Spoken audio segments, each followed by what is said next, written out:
একটা জিনিস খেয়াল করেছো মা? বিষয়টা যদি তোমার হয়, আমি বাবাকেও ছাড়ি না। আমার জন্য তুমিই পৃথিবীর, তুমিই সবার সেরা। আজ যদি কদম হাঁটতে পারি না তোমার উপদেশ ছাড়া। তোমার আদর্শে গড়েছি নিজেকে, আজও গড়ি দ্বিধাহীন। প্রার্থনা করি সে আদর্শে যেন বেঁচে থাকে চিরদিন। আমি সুন্দরী কেন জানো তোমা? এ কথাটির থেকে তোমার মতো দেখতে হয়েছে এটাই বেশি ভালো লাগে।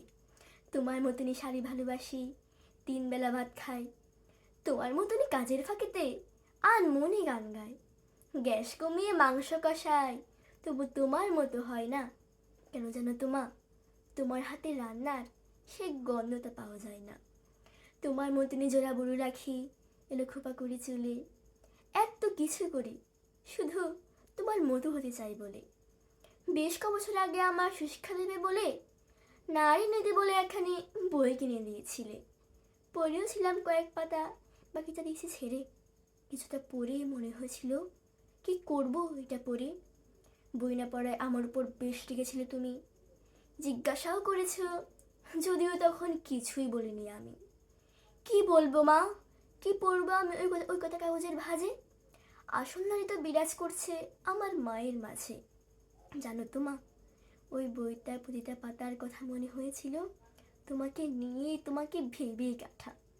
ওতে বর্ণিত প্রকৃত নারীর সমস্ত উপমাগুলো পড়ে দেখলাম তোমার সাথে একেবারে মিলে গেল। এই দুপুরটা পরে ফেরত দিলাম বইটা তোমার কাছে। আমার কাছে প্রকৃত নারীর জীবিত উপমা আছে। তাই মিথ্যে করি তোমার আদরে নিজে করার বায়না।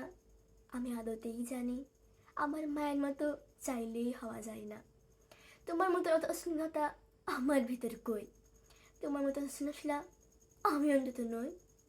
উমা, ওই দেখো, এটুকু শুনেই চোখে জল চলে এলো। অমনি আবার আমার সকল ছন্দ গুলিয়ে গেল।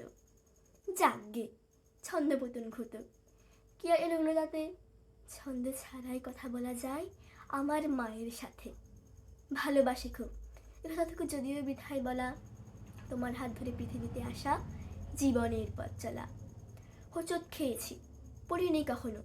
তুমি হাত ধরেছিলে, অবাধ্যতায় শাসন করেছ, এগিয়ে যাওনি একা ফেলে। আমি হাসতে শিখেছি, বাঁচতে শিখেছি আবার নতুন করে, কারণ তুমি হাতখানি দাওনি কখনো ছেড়ে।